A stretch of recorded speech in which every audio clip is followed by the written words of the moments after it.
2026-এ জানুয়ারি, ফেব্রুয়ারি এবং মার্চ এই 3 মাসের মধ্যে 6 রাশির জাতক এবং জাতিকাদের বিবাহ হবেই হবে।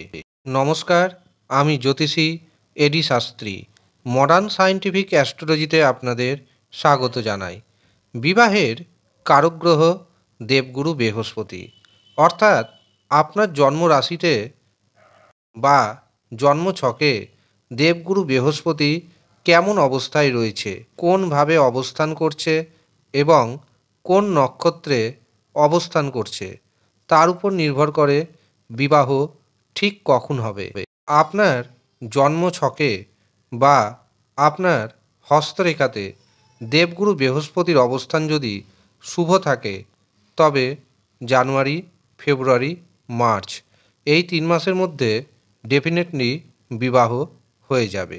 কিন্তু আপনার জন্মছকে বা হস্তরেখায় দেবগুরু বৃহস্পতির অবস্থান যদি অশুভ থাকে, তবে কিন্তু বিবাহে বারংবার বাধা আসবে। যাদের দেখছেন বিবাহে বারংবার বাধা আসছে, তারা অবশ্যই নিজের জন্মছক বা নিজের হস্তরেখা একবারের জন্য হলেও বিচার করিয়ে নিন।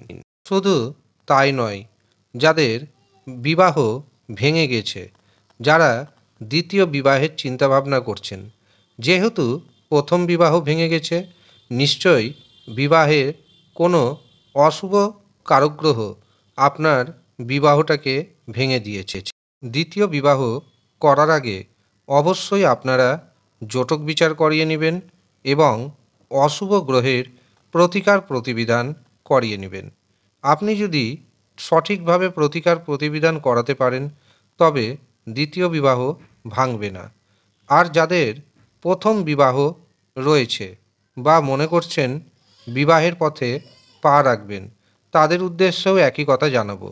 আপনাদের বিবাহ পরবর্তী জীবন যেন সুখের হয়, তার জন্য অবশ্যই সঠিকভাবে জটক বিচার করিয়ে নেবেন। যারা মনে করছেন বিবাহের জন্য জটক বিচার করাবেন অথবা বিবাহের জন্য জন্মছক বিচার করাবেন, হস্তরেখা বিচার করাবেন, কখন বিয়ে হবে, কত দূরে বিবাহ হবে, বয়সের পার্থক্য কত হবে, পাত্র অথবা পাত্রী চাকরি করবে না ব্যবসার সাথে যুক্ত থাকবে, এই সমস্ত বিষয় যারা জানতে চাইছেন, তারা নিচের দেওয়া হোয়াটসঅ্যাপ বুকিং নাম্বারে যোগাযোগ করে নাম নথিভুক্ত করিয়ে নিন। যদিও সামান্য অর্থ আপনাকে পারিশ্রমিক হিসাবে প্রদান করতে হবে। যারা ইচ্ছুক শুধুমাত্র তারাই যোগাযোগ করবেন।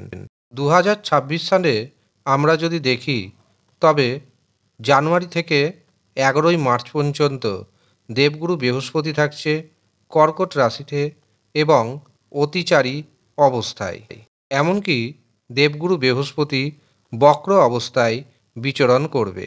এই যে দেবগুরু বৃহস্পতি, তাকে যদি আমরা কেন্দ্রবিন্দুতে রাখি, তবে 6টি রাশির গাঢ় বিবাহের যোগ তৈরি হচ্ছে। প্রথম যে রাশির গাঢ় বিবাহের যোগ তৈরি হচ্ছে, সেটি হলো মিথুন রাশি। দ্বিতীয় যে রাশির গাঢ় বিবাহের যোগ রয়েছে, সেটি হলো কর্কট রাশি। তৃতীয় যে রাশির গাঢ় বিবাহের যোগ রয়েছে, সেটি হলো কন্যা রাশি। চতুর্থ যে রাশির গাঢ় বিবাহের যোগ রয়েছে, সেটি হলো বৃশ্চিক রাশি।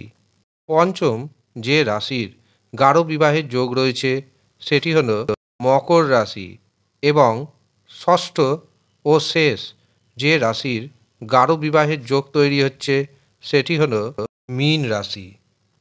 এই হচ্ছে সৌভাগ্যশালী 6 রাশি। আপনি যদি 6 রাশির মধ্যে পড়ে যান, তা সত্ত্বেও যদি দেখেন বিবাহ হচ্ছে না, অথবা বিবাহ ঠিক হয়ে মাঝপথে বা শেষে গিয়ে ভেঙে যাচ্ছে, বিবাহে বারংবার বাধার সম্মুখীন হতে হচ্ছে আপনাকে, তখন কিন্তু আপনি অবশ্যই নিজের জন্মছক বিচার করান, হস্তরেখা বিচার করান এবং সঠিক প্রতিকার প্রতিবিধান ধারণ করুন। 100% গ্যারেন্টি ও দায়িত্বের সাথে আমি জানাচ্ছি, আপনার বিবাহ হতে বাধ্য। কাজেই যারা মনে করছেন নিজের জন্মছক বিচার করাবেন অথবা হস্তরেখা বিচার করাবেন অথবা বিবাহের জন্য জটক বিচার করাবেন বা মাঙ্গলিক দোষ রয়েছে কিনা সেটি জানবেন। মাঙ্গলিক দোষের 100% গ্যারেন্টি সহ প্রতিকার প্রতিবিধান করাবেন। তারা নিচের দেওয়া হোয়াটসঅ্যাপ বুকিং নাম্বারে যোগাযোগ করবেন। যদিও সামান্য অর্থ আপনাকে পারিশ্রমিক হিসাবে প্রদান করতে হবে। যারা ইচ্ছুক শুধুমাত্র তারাই নিচের দেওয়া হোয়াটসঅ্যাপ বুকিং নাম্বারে যোগাযোগ করবেন। ধন্যবাদ।